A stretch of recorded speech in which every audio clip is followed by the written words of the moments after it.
Hi and welcome to part 16 in this series, and this is effectively the last one in the series because we've now removed the pistons.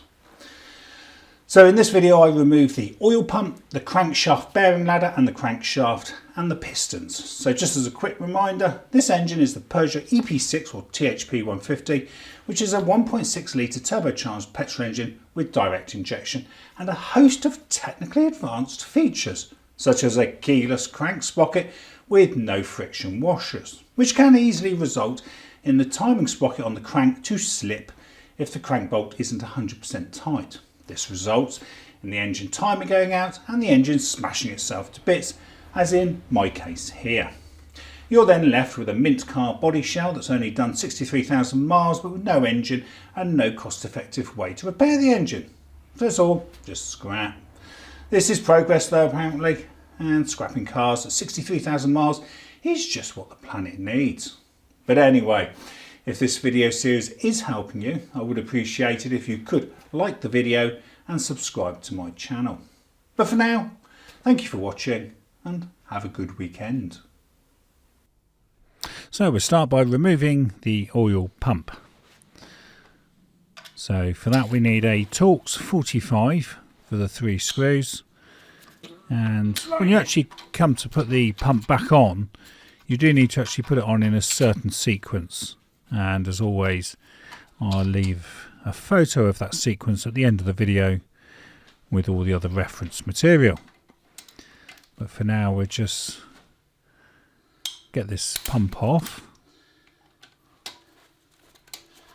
So I'm hoping that the sprocket on this oil pump is the same size as the sprocket for the timing chain, because I do plan to make another video where I'm actually doing the timing on this engine, and the sprocket on the timing has no teeth, as people will have seen in the previous video, and you'll also see later on in this video as well. But I do want to do a timing video for this engine. But anyway, so we take this end cover off, and there's the chain and the sprocket, and we just need to lift that at a slight angle, and that will come away quite nicely. There we are.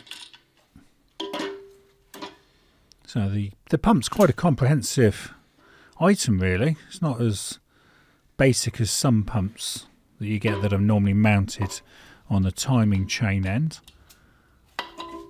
It's quite a bit of machine work gone into that one. Okay, so let's move on to now removing the anti-foaming baffle, and for that there's just 4 screws and you need a 10mm socket for those. So once this is actually removed, we probably should get a view of the crank. It should be laying underneath. So last screw now. There we are. Those are all the same length.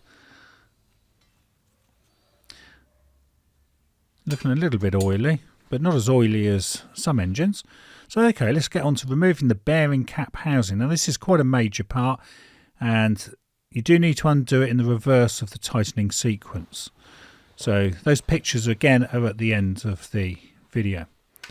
So for this we need an 8mm socket for the 18 small screws. So there's quite a lot of screws on this. We just need to, these 2 at the end are actually a bit longer. But anyway, we'll just get all these out, try and speed this up a little bit, throw our ratchet around. Now what you need to do is also make sure you don't leave one in, because I actually still forgot one, which I'll highlight in a minute.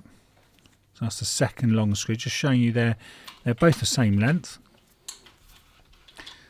And this is where we're going to miss a screw now. That one there at the front, we forgot all about it. There we are. Yes. And then we've got another 2 at the end where the flywheel is. So you might actually need a swivel head for that one, or swivel coupling. So those are actually the same length. And then we've got another one on the other side. Obviously, once you've removed all this, you're going to have to replace the end seals, the oil seals, because they'll all be no good afterwards. Now we've got two bolt caps here because there's two of the main bolts are actually hidden under these caps. So a cold chisel will remove those, like so. Mine are full of oil. Just wash that away there so that we can see the 10 main bolts. So for these main ones, it's a 16mm socket, and they will be quite tight because they're basically the bearings for the crankshaft.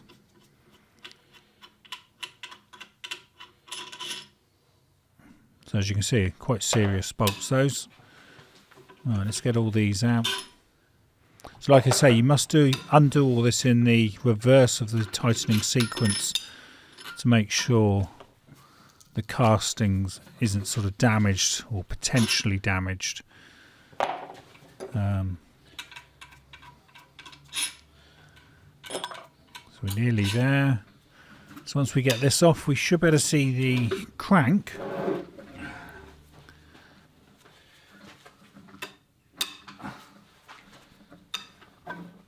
And then the bottom of the pistons. There we go. So this is the last one, apart from the single screw that I forgot. So I had actually started trying to tap this off and didn't get anywhere, and then realised that maybe there was one screw still in there, which there was.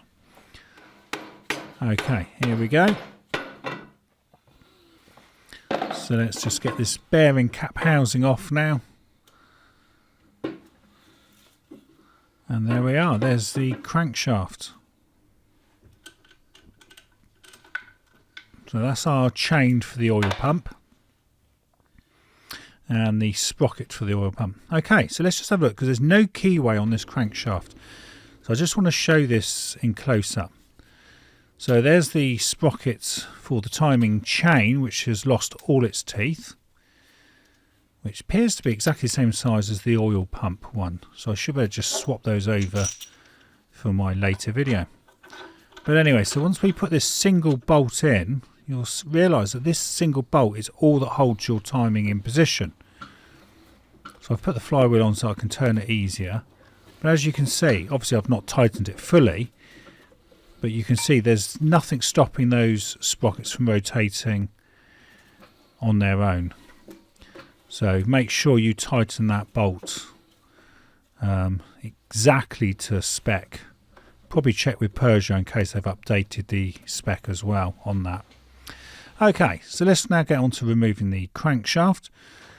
And for that we need a female E10 Torx for the piston connecting rod cap screws. So these are basically the bearings for the connecting rods. So we'll pop these out. So I was expecting to see these possibly damaged because I think this engine did have an oil issue. But I think they look probably okay. Certainly don't look trashed like the cams were on this engine.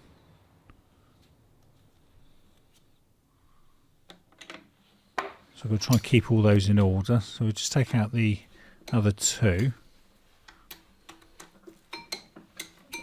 Let's have a look at this one.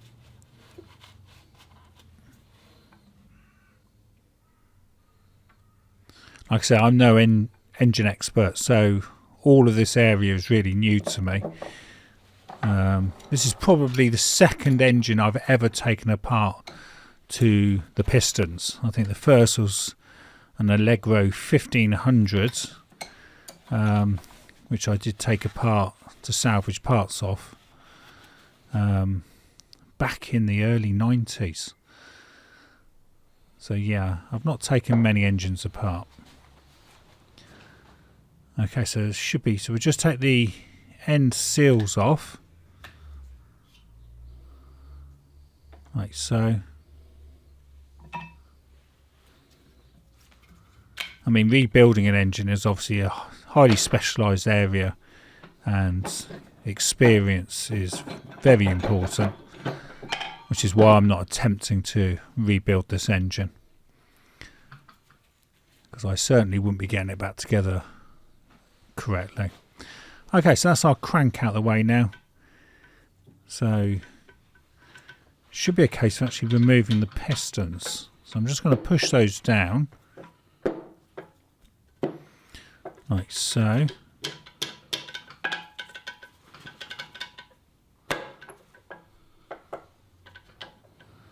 We just turn it over and then we'll just pop the pistons out. Okay, so let's remove those pistons. So I'm just going to gently tap it with a rubber mallet. There we are. So I think we've got 3 rings on the pistons. We've got a couple of rings at the top and I think an oil control ring. I'll show these in more detail in the next video when I sort of briefly put this engine back together, ready for the timing. I'm just going to put it back together loosely, as it were, just so I can include all the torque figures for on rebuilding, but I'm not going to go into detail on rebuilding because, like I say, it's completely out of my depth. So yeah, it'll just go back together so that I can get that timing video done.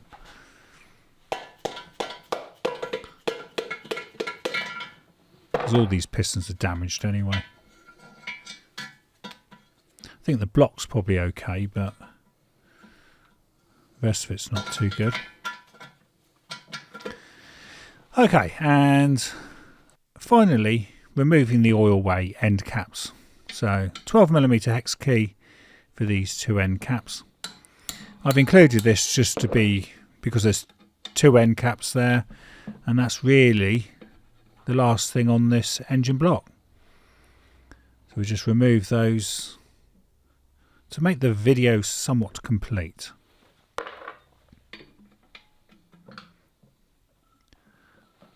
And I suppose removing them doesn't mean you can check the oil ways, make sure there's nothing accumulating in there that could cause oil starvation issues.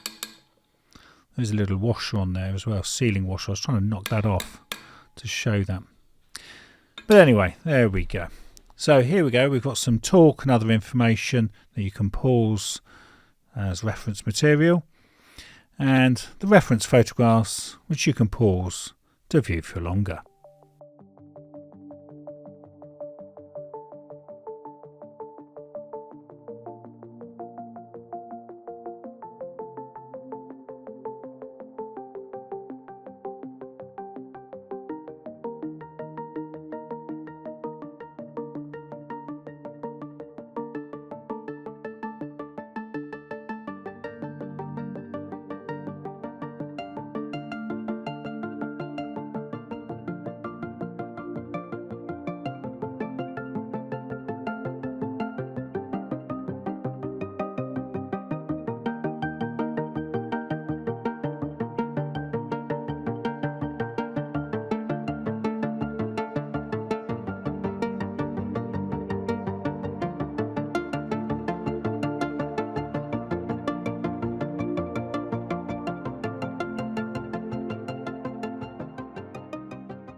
So this video covered the removal of the crankshaft and the pistons on a Peugeot EP6 or THP150 engine.